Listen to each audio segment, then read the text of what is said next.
श्री शिवा सुब्रमण्यम अय्यर जो बच्चों को सिखा रहे थे चिड़िया कैसे उड़ती है, उसकी डिटेल की डिटेल, चिड़िया कैसे उड़ती है, चिड़िया कैसे उड़ती है, बच्चों को समझ ही ना आए। तो ये उनको वहीं समुद्र के किनारे ले गए और वहां उड़ती हुई चिड़िया दिखाई, और वो लाइव एग्जाम्पल जब दिखाया चिड़िया उड़ती हुई, उसकी डिटेल की डिटेल पंखों की समझाई, तो उनके दिमाग में वहीं से इनका प्रोफेशन शेप हो गया। उनका घर समुद्र के करीब था और इच्छाएं आकाश से आगे थी। वहीं से एरोनॉटिक्स इनको समझ में आया। हाई स्कूल इन्होंने रामनाथपुरम के एक श्वार्ट्ज हायर सेकेंडरी स्कूल में किया, और एक दिन एक बार अपने स्कूल में किसी गलत क्लास में पहुंच गए। और गलत क्लास में जब अंदर घुसे तो टीचर ने इनको चपत लगाई, जब तक तुम्हें यही नहीं समझ में आ रहा कि तुम्हारी क्लास कौन सी है, मैथमेटिक्स की क्लास में तुम गलत क्लास में पहुंच गए तो तुम क्या आगे पढ़ोगे और क्या आगे बढ़ोगे।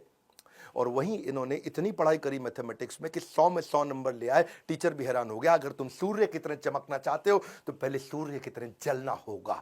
बचपन से ही आसमान में उड़ने की इच्छा थी, इसीलिए इन्होंने मद्रास के हाईएस्ट कॉलेज, देश का सबसे अच्छा कॉलेज था MIT, Madras institute of technology, वहां एरोनॉटिकल इंजीनियरिंग में दाखिला लिया। बहन ने काफी पैसा अपना सोना गहना गिरवी रख करके इनको 1000 रुपए दिया। कॉलेज में अब एरोनॉटिक्स था तो विमान के डिजाइन बनाने थे, प्रोजेक्ट मिला, अब विमान के डिजाइन बनाने में लग गए और डिजाइन जो बनाया और टीचर को दिखाया, टीचर को पसंद नहीं आया और टीचर ने कहा अगर तुम एक अच्छा डिजाइन नहीं बना सके ना अब्दुल कलाम, तो तुम्हारी स्कॉलरशिप छिन जाएगी, स्कॉलरशिप छिन जाएगी, स्कॉलरशिप छिन जाएगी। इनका दिमाग चकरा गया। टीचर की ये बात सुन के पांव के नीचे जमीन खिसक गई। 1000 रुपए बहन ने गिरवी रखे, मुझे गहने अपने दिए थे, और इन्होंने टीचर से कहा मुझको 1 महीना दे दो, बहुत बढ़िया डिजाइन दूंगा। टीचर ने कहा कोई 1 महीना नहीं, 3 दिन मिलेंगे, 3 दिन।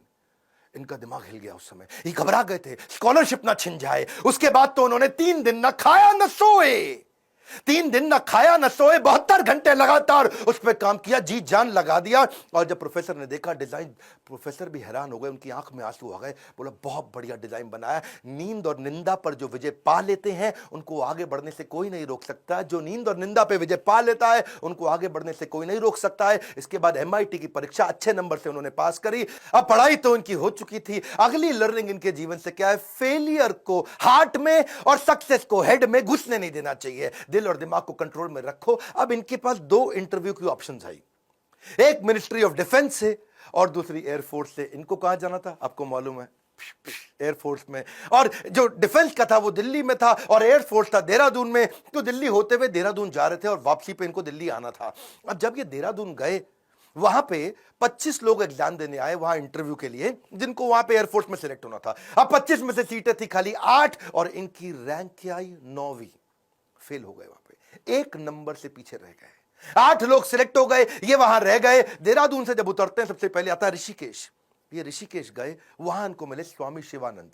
स्वामी शिवानंद तो बहुत पॉपुलर है, आज भी ऋषिकेश में उनके कई मठ हैं। तो इन्होंने शिवानंद के जाकर के अपनी तकलीफ बताई। उन्होंने इनको गीता पढ़ने के लिए जब बताया और इनसे कहा कि अगर ख्वाहिश आपके दिलो जान से निकले, पवित्र हो और उसमें शिद्दत हो, तो कमाल की एक अजीब सी ताकत होती है उसके अंदर। इसीलिए जो तुमने सोचा है वो होगा, तुम विश्वास से रखो।